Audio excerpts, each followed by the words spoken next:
All right, so here's a wild tour story from when I toured with Carmen Rogers. So normally, what we used to do, like when Man Made came out and we started hitting the road, we would go to different cities. Normally the setup would be like, I would get there a day early so I could rehearse with the musicians that we're gonna play with there. Like, so we would play, different musicians. A lot of cats do that. Just it cuts down on money and all that. So get there, and the worst is always when the musicians don't know your shit. We get to a city. I'm not gonna say what city because they're gonna know exactly what. They might know what it is now. I don't even know.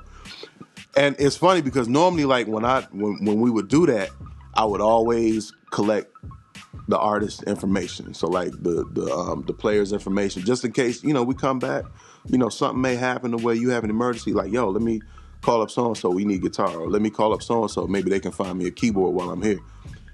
After we hit this show, I ain't collect nobody's information. Like everything was. I was like, all right, man, peace. I'm out. Got in there. We were supposed to rehearse the night before. I got there. Me and Carmen got there the night before, and rehearsal was canceled.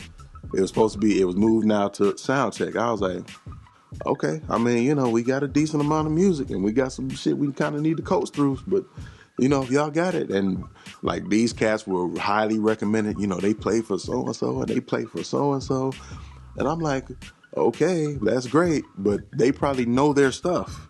I don't care who you play for. Like, if you don't know the stuff, it don't matter. You gonna sound like some garbage. We get to sound check. Number one, they ain't had no keyboard there for me, so I'm not sure what was going on or how people kind of bring you in to a city where it's like you play this, but they don't have it there for you. So we had to get that straightened out. But like, there was a drummer. There was this gonna give it away. There was a drummer. There was a bass player. There was a guitarist, and there was another keyboard player. I guess the drummer knew the music the best. The guitar player didn't know nothing, so he basically just kind of soloed over everything. Like, I didn't notice. I was sitting there like, he ain't played a chord yet. Like, I'm listening to him, and I'm like, oh, he getting by. Like, he's just playing rhythm stuff, and I'm like, yo, you ain't even playing notes. Like, he ghost noted through the whole show. The keyboard player, he told me that they were sent the music 2 days before we got there. And I had sent the music like 2 weeks before we got there. It was like, yo, make sure they know this stuff. But like, they were sent the music like in individual emails. So you do that, like the shit just it's gonna be a disaster. Get in there, my man, the keyboard player looked at me, he was like, yo man, what key Count to 5 in? I was like, here we go. Count to 5 is the second song. At the time, The Train was the first song. The Train is literally like 3 notes. We had to rehearse The Train for like a half hour. And I'm like, at this point, I'm like ready to flip out. I'm ready to flip somebody's keyboard over and kick a hole through the goddamn drum, all that kind of stuff. So like, it was just like, it was terrible. Like I think we probably went over 4 songs. And then me and Karma was like, yo, I'm done. We just gonna play the show and whatever. We'll coach y'all through the show. Ended up coaching them through the show, but the funny part was during the show, Carmen was like, yo, I need some water on stage. Can we get some water on stage? The keyboard player was like, oh, you need some water? I'll go get it. During the show.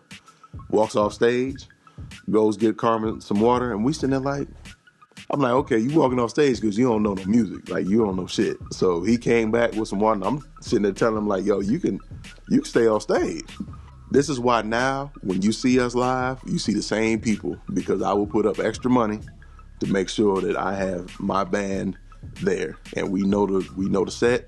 And at that point, the set, like, I've learned this with foreign exchange. You get the same players, and what happens is that set starts to grow.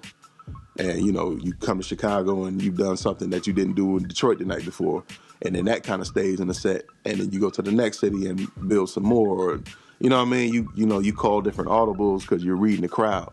So that's why, like, I will be halfway in the red trying to bring around the same folks, and I've been doing that since pretty much Skybreak came out. And yeah, it's a lot of bread, but hey man, we won't be embarrassed on YouTube out here.